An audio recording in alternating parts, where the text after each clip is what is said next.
Hey everyone, it is your friend Joseph Craven, and this is The Numbers Game, presented by Young Sheldon on CBS. Week 6 in the books here in the SEC. Let's run down the scores, the statistics, the polls, the players of the week, all of that sort of stuff that we always do here on The Numbers Game. If you are like me and you hate opinions and you think they should be outlawed, then this is the podcast for you. I'm just kidding. You don't have to hate opinions, but anyway, this is where we look at all of the stats, just the numbers. We avoid any real analysis, anything of any real worth, and we just look at what people did statistically over the past week and whether or not any of that actually matters. So let's stop dilly-dallying and get into the scores of the week. First and foremost, number 1 Alabama defeated Arkansas 65-31. Missouri and South Carolina in a sloppy, messy weather day ended up South Carolina up 37-35 over Missouri there in the SEC East. Number 22 Florida defeats number 5 LSU 27-19. Ole Miss defeats UL Monroe in the I think the only team to have a non-conference matchup this weekend. 70-21 is the final score on that one. Number 13 Kentucky falls to Texas A&M in overtime 20-14.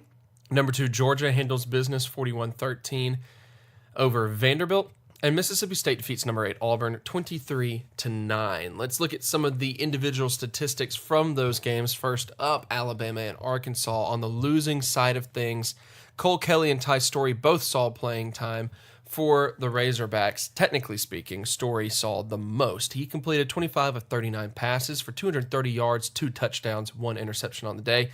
Kelly came in and had 1 pass attempt that was a 3-yard touchdown pass.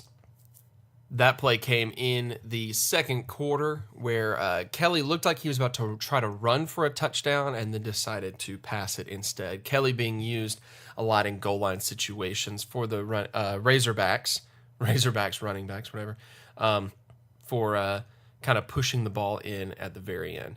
On the ground, it is Rakeem the Dream Boyd from Independence Community College in Kansas. If you watch Last Chance U, leading the way once again for the Razorbacks. He's having quite a good season for them now, getting a lot of momentum. He had 15 attempts for 102 yards and a very nice 6.8 yard per carry average. Quarterback Ty Story ran the ball 9 times for 36 yards. And behind them, a few other Razorbacks had 1 or 2 rushing attempts. The only other notable rushing performance was quarterback Cole Kelly, who did have 3 carries, one of those being for a touchdown with only 13 seconds left in the game to give the Razorbacks just a little bit, better statistics, trying to make the score a little bit more respectable, because that's about all you can hope to do against Alabama this year. A few Razorbacks had notable statistics through the air to look at here. The first of those being Deion Stewart, a junior wide receiver who had 2 receptions for 53 yards to lead the team in yardage. But tight end Cheyenne O'Grady actually led the team in receptions with 7 for 48 yards and 2 touchdowns. Rakeem Boyd added 5 receptions, being a really key player in that Arkansas offensive scheme. That went for only 24 yards, however. And Devion Warren, a sophomore wide receiver, only had 1 reception on the day, but it's notable because it was a 17-yard touchdown. So let's look at the Alabama stats over on the winning side. Quarterback Tua Tagovailoa completed 10 of 13 passes for 334 yards and 4 touchdowns.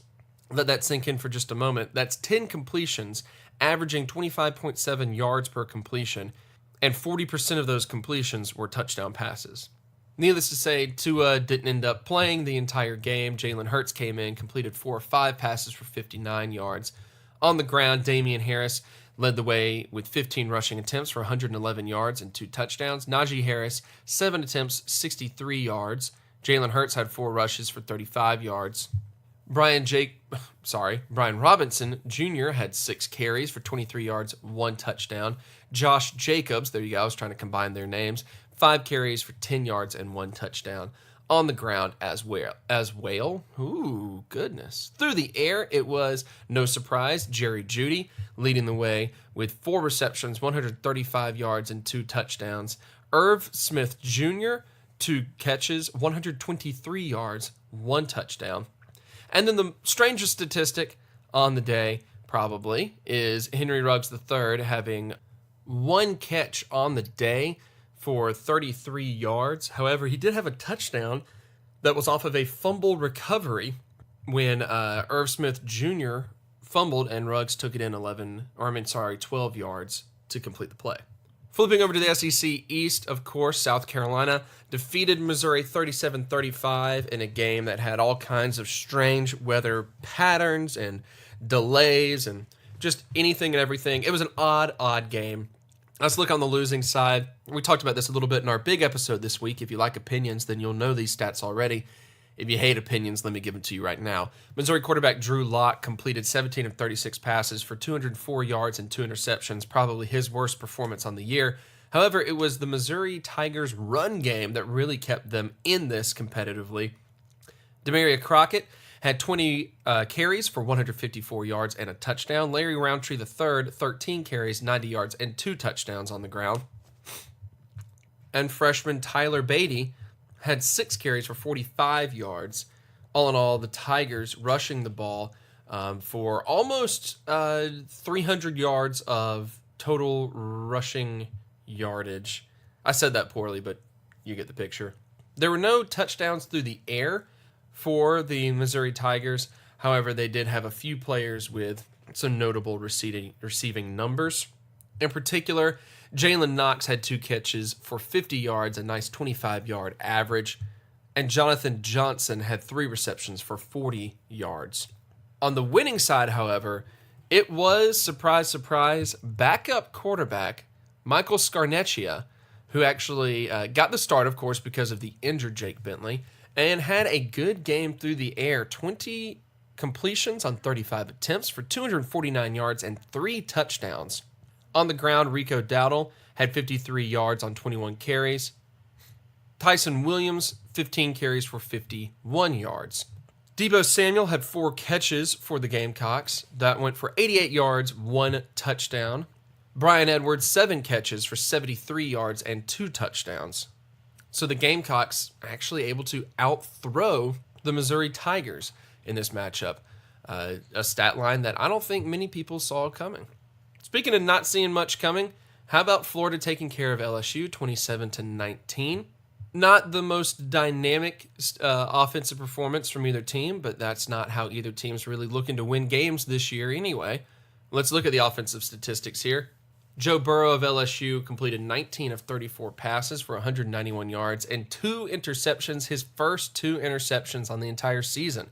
Running back Nick Brossette had 15 carries for 95 yards and 2 touchdowns, but as ROTC correspondent Keith Harkins was quick to point out, a lot of those yards actually came on one particular drive in which Brossette had long 45 and 30-something yard runs. So a lot of Brossette's yardage actually came in chunk plays. He was not as productive as normal on a consistent basis as the Tigers need him to be in order to succeed. Clyde Edwards-Helaire had 13 rushing attempts for 55 yards. Burrow, 10 attempts, 22 yards on the ground. Justin Jefferson, the go-to wide receiver for the Tigers so far this year, had 3 receptions for 50 yards. Derek Dillon added 4 catches for 42 yards, and running back Nick Brossette had 2 catches for 28 yards. On the winning side, Felipe Franks, the quarterback for the Gators, completed 12 of 27 passes for 161 yards and a touchdown and 1 interception as well. And the Gators also had a little trickeration, if you will, having their tight end, Lucas Kroll, throw a pass for 15 yards. That pass, of course, went back to Franks, who was not quite able to make it into the end zone. However, the Florida Gators running game was really cooking the way that they needed it to in this matchup. LaMichael Pirine, of course, cousin of Washington running back Samaje Perine, rushed the ball 17 times for 85 yards and 2 touchdowns. Jordan Scarlett had 14 carries for 65 yards. Felipe Franks able to add 6 rushes for 42 yards, a nice little rushing output from someone who is typically a pocket passing quarterback. Kadarius Toney rounded things out with 4 carries for 25 yards. Through the air, Josh Hammond for the Gators led the way with 3 catches for 85 yards. Van Jefferson had 4 catches for 44 yards. And other than the tight end, Morrell Stevens having the 1 receiving touchdown on the day that came from 3 yards out, there wasn't a whole lot through the air to report for the Gators. So if you like passing, then let's talk about Ole Miss defeating UL Monroe. Jordan Ta'amu had himself a nice day, 21 of 24 passing, 374 yards and 3 touchdowns. Not only that, but Rebel fans were finally able to see his backup. Matt Corral came in, the freshman from Ventura, California, completed all 10 of his passing attempts for 143 yards and 2 touchdowns. As well, he oddly enough led the way rushing, 6 rushing attempts for 78 yards and 1 touchdown. Star running back for the Rebels, Scotty Phillips, added 12 carries for 74 yards, 2 touchdowns. Ta'amu had 6 carries for 63 yards, 2 touchdowns. Isaiah Woolard, 2 rushes, 54 yards. Through the air, good grief, get ready for these numbers. DeMarcus Lodge had 9 receptions for 179 yards and a touchdown. A.J. Brown, also 9 receptions, 133 yards and a touchdown. DK Metcalf, 4 catches, a modest 4 catches for a modest 115 yards and 1 touchdown. And freshman Elijah Moore had 4 catches for 59 yards and a touchdown. Along with that, Scotty Phillips added a 1? That's not the way you're supposed to say that. Scotty Phillips added 1 11-yard touchdown reception as well. The Ole Miss Rebels able to move the ball wherever they wanted to, trying to make up for what has been slightly frustrating last 2 weeks. Kentucky and Texas A&M had an overtime battle that saw Kentucky actually miss a field goal attempt hitting the crossbar. And a very, very interesting, dramatic matchup between those two. Let's look at the numbers here. Quarterback Terry Wilson of the Wildcats threw the ball 20 times, completed 13 for 108 yards and a touchdown. Benny Snell Jr. held to only 60 yards rushing on only 13 attempts when he had been averaging 23 attempts per game so far on the year. No real rushing stats to note for the Wildcats behind that. Terry Wilson had 14 rushing attempts accredited to him and only 4 yards on the day. Lynn Bowden Jr. was the Wildcat who received the touchdown through the air. He had 55 yards on 3 receptions, and of course that lone touchdown. Otherwise, not a whole lot going on through the air for the Wildcats. Their offense held to only running a very, very small amount of plays. I believe about 50-something plays compared to A&M's 70-something plays. Kellen Mond for the Texas A&M Aggies completed 18 of 29 passes, 226 yards, 2 touchdowns, 1 interception. Their breakout star this year, of course, has been Travion Williams, the running back. He rushed the ball 24 times. That's Benny Snell numbers right there. For 138 yards, 1 touchdown. Williams also added 6 receptions for 72 yards. Had himself over 200 yards of total offense to lead the way for the Aggies of Texas A&M. Jay Sternberger, the tight end for the Aggies, had 95 receiving yards and 1 touchdown on 5 receptions. And behind him, Quartney Davis added 3 catches for 24 yards, 1 touchdown through the air as well.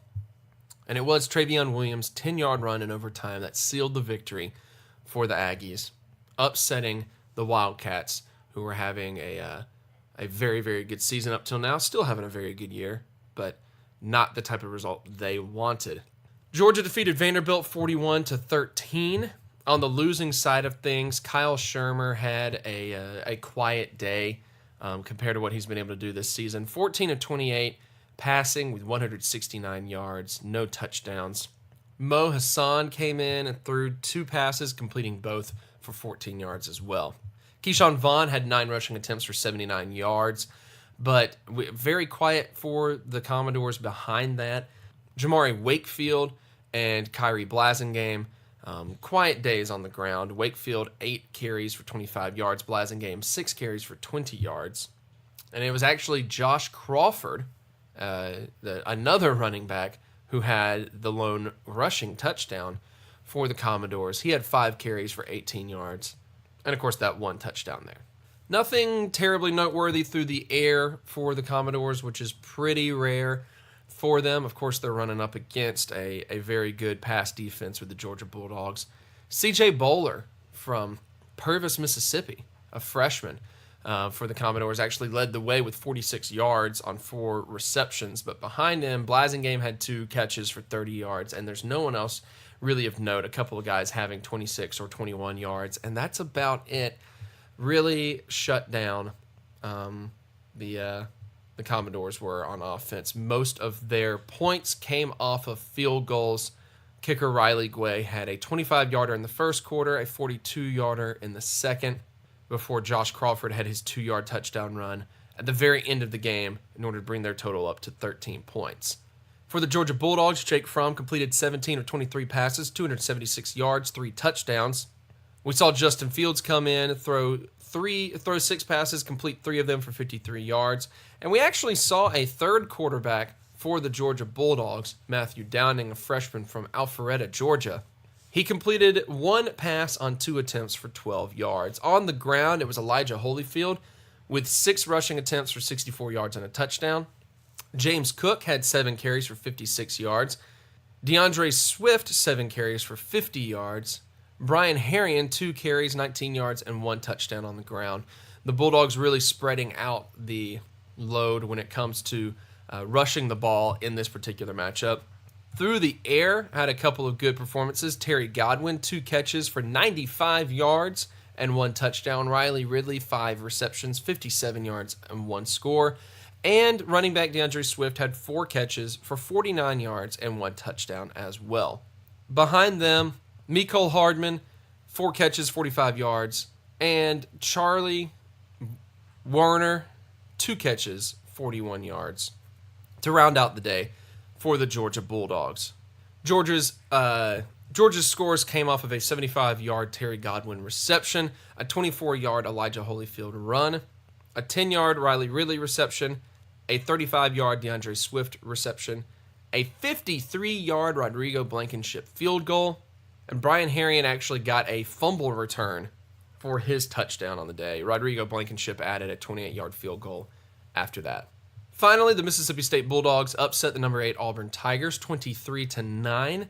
On the losing side of things, Jarrett Stidham had 19 of 38 passing for 214 yards, no touchdowns or interceptions.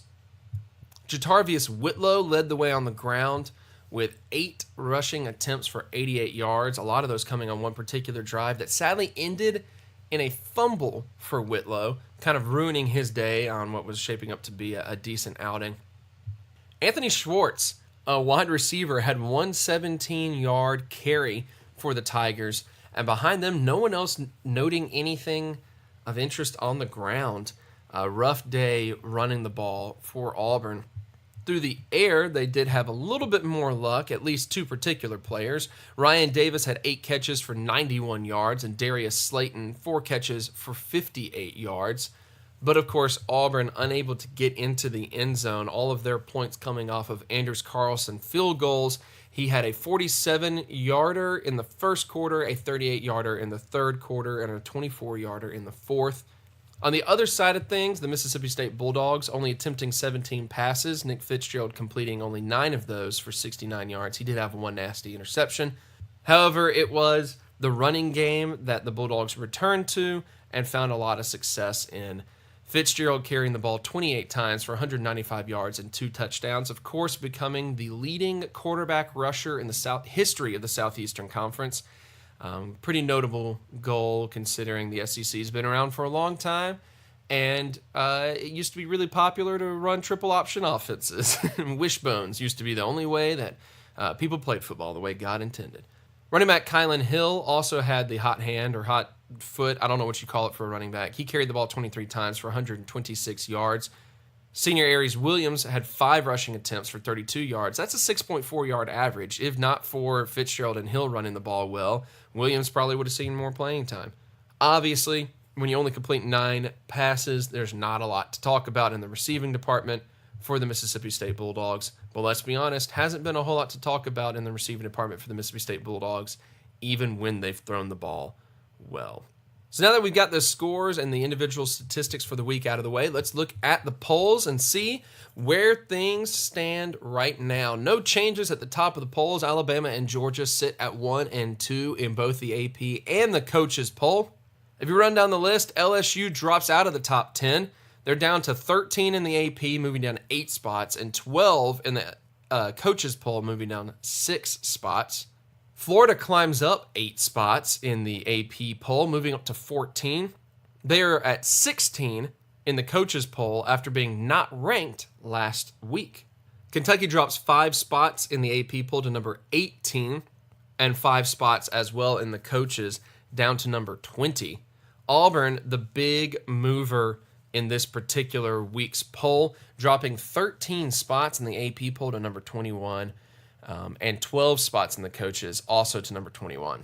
Texas A&M is up in the polls in both the AP and coaches. They weren't ranked last week, but after their victory over Kentucky, they are. They are in 22, spot number 22, both the AP and the coaches poll. Mississippi State is back in the AP poll at number 24 after their victory over Auburn. They are not in the coaches poll. So that's a lot of SEC teams to make it into the AP poll. If you ask me, the conspiracy theorist part of me says that maybe that is the way the commissioner wanted it to be. Hey, teams that have received votes for the AP poll out of the SEC include South Carolina with 2 votes, and that's it. But in the coaches poll, it's a little bit kinder. Mississippi State received 67 votes. South Carolina received 10 votes, and that's about it. I guess when you got 7 teams ranked in the coaches poll, you can't really expect much else in terms of getting everyone else in there. The SEC has announced their players of the week. Let's take a look at them. The offensive player of the week was Mississippi State quarterback Nick Fitzgerald. He accounted for 264 yards of total offense, but of course, almost all of those were on the ground. He shattered Tim Tebow's SEC career record for rushing yards by quarterback, rushing for 195 yards, getting both of the touchdowns for the Bulldogs. He has 2,999 rushing yards on his career, and that 195 yards on the ground were the most by an FBS quarterback versus a Power 5 team this year. Should also be of note that Auburn's defense had been very good at stopping teams from scoring touchdowns. So important for the Mississippi State Bulldogs to remember what offense was. Auburn had come into the contest allowing only 1 rushing touchdown and only 92.8 yards per game on the ground all year. This was also Fitzgerald's 17th career 100-yard rushing game, tying former running back Anthony Dixon for the school record. He's reached 40 rushing touchdowns on his career, and it was Mississippi State's most lopsided victory over a top 10 team since 2014. Voshon Jefferson, a linebacker for Florida, was the defensive player of the week. He had the first multi-sack game of his career in the win over LSU, and actually had all of his multi-sacks within the first 20 minutes of the game. Before that matchup, he only had 3 tackles for loss this season.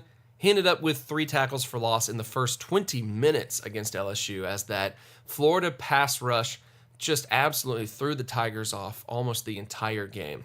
Career highs in tackles and tackles for loss. He had 14 tackles and 3.5 tackles for loss in Saturday's win. He is Florida's leading tackler with 42. 6.5 of those are for loss. He ended up with 3 sacks, 2 pass breakups, 1 quarterback hurry, and a fumble recovery, which he returned for 20 yards in that victory over LSU. There were 2 special teams players of the week. Braden Mann, the punter for Texas A&M, punted 5 times with an average of 59.6 yards per punt. Nice number there. A longest of 82 yards. 2 of those punts ended up inside the 20-yard line. 3 of his punts went for over 60 yards. He now has 12 punts of 60 yards or longer throughout the first 6 games of the season. This is notable because the NCAA record for 60-yard plus punts in one season is 13. He is one of those shy of setting the record. That was a Wake Forest punter in 2005, Ryan Plackmeyer, who set that one. The 82-yard punt was the longest in FBS so far this season. He also added 3 kickoffs that were all touchbacks, no returns there. Place kicker Parker White for South Carolina was the co-special teams player of the week as well.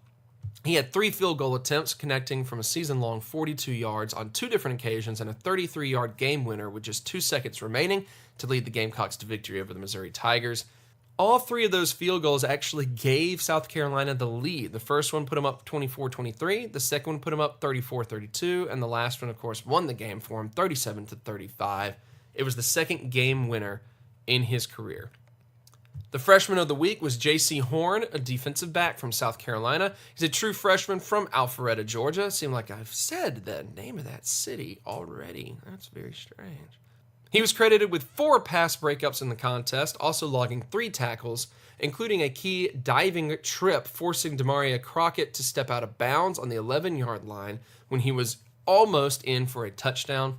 Missouri did not score on that drive. It was a big-time turning point in the game. Offensive lineman of the week was center Ross Pierschenbacher for Alabama.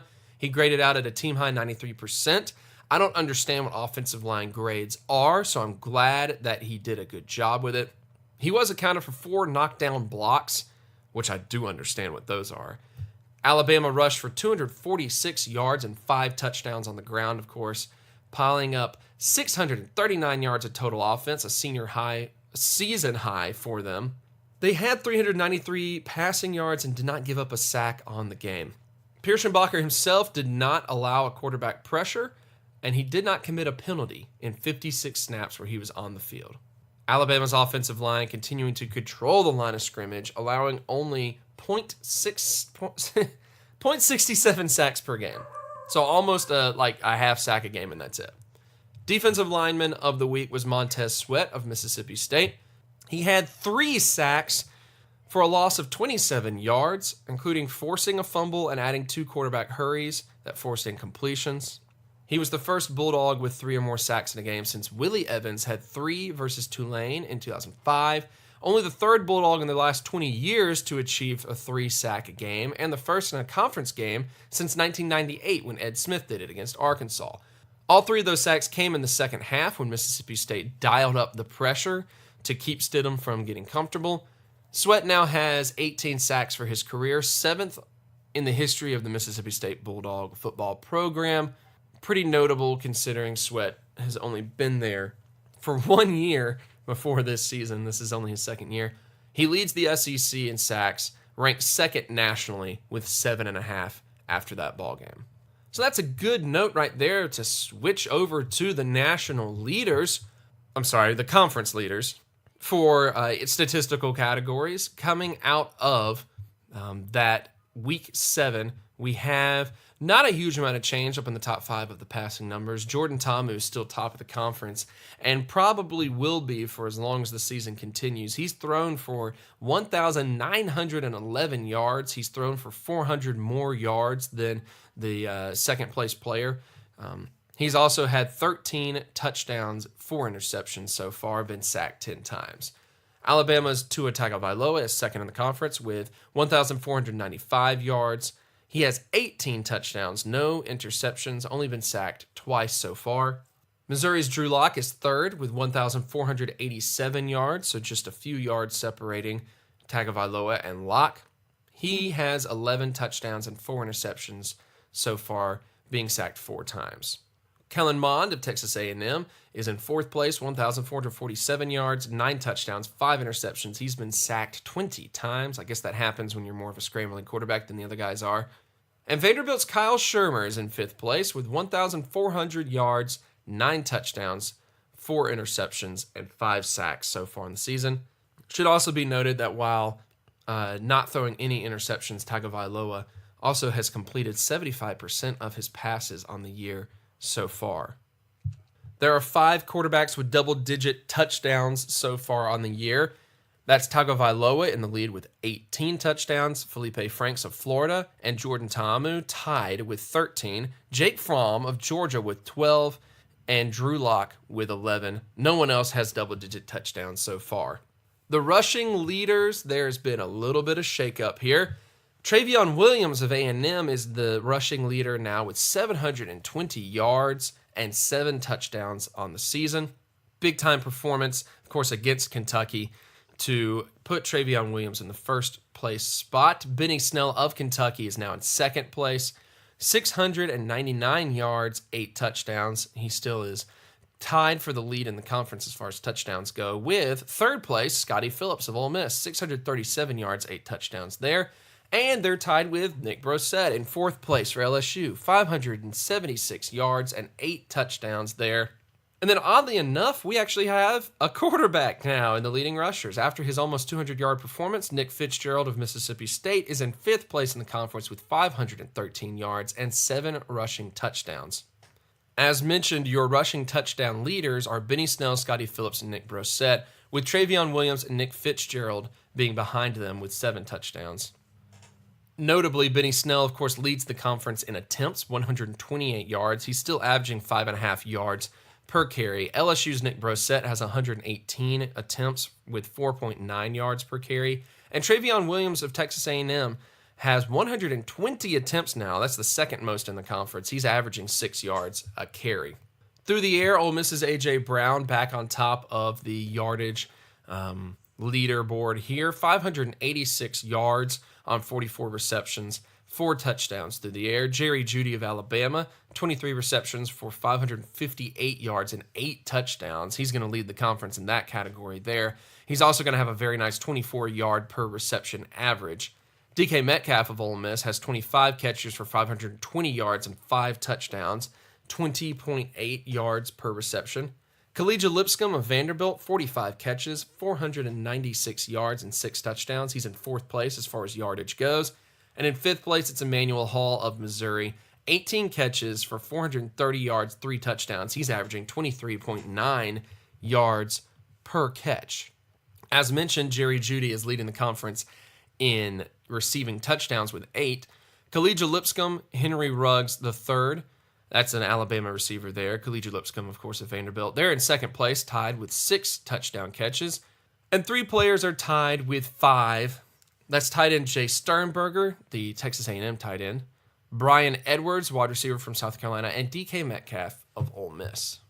And defensively speaking, it is Montez Sweat of Mississippi State, the defensive lineman of the week, who leads the conference in sacks with 8. 3 players are tied behind him with 6 sacks. That is Ja'Kai Polite from Florida, with Josh Allen from Kentucky, and Isaiah Buggs from Alabama. There are 3 players with 5 behind them, so we'll list them out as well. That's Kingsley Keke of Texas A&M. I assume that's how you pronounce it. Jabari Zuniga of Florida, and Christian Miller of Alabama. 3 players stand out as having 3 interceptions on the year, so we will mention them. That's Rashad Fenton of South Carolina, Darius West of Kentucky, and Grant Delpit of Louisiana State University. There's a slew of players that have 2 interceptions, so we won't really mention them on account of the fact that that will take a while to get through. Thanks to the wonderful statisticians at sportsreference.com, that's sports-reference.com, and it is my favorite sports website. We get to actually look at who leads the conference in total tackles. That's going to be a combination of both solo tackles and assisted tackles. So let's look at the top 5 or 6 here. I say 6 because there is a tie. Dijon Harris of Arkansas leads the conference with 64 total tackles. Devin White of LSU with 53 behind him. Jordan Griffin of Vanderbilt has 50. Deshaun Davis of Auburn with 49. And then we have a tie with 47 total tackles. That's Darius West of Kentucky and Santos Ramirez of Arkansas. While we're at it, let's go ahead and look at passes defended, since we have that statistic in front of us thanks to sportsreference.com.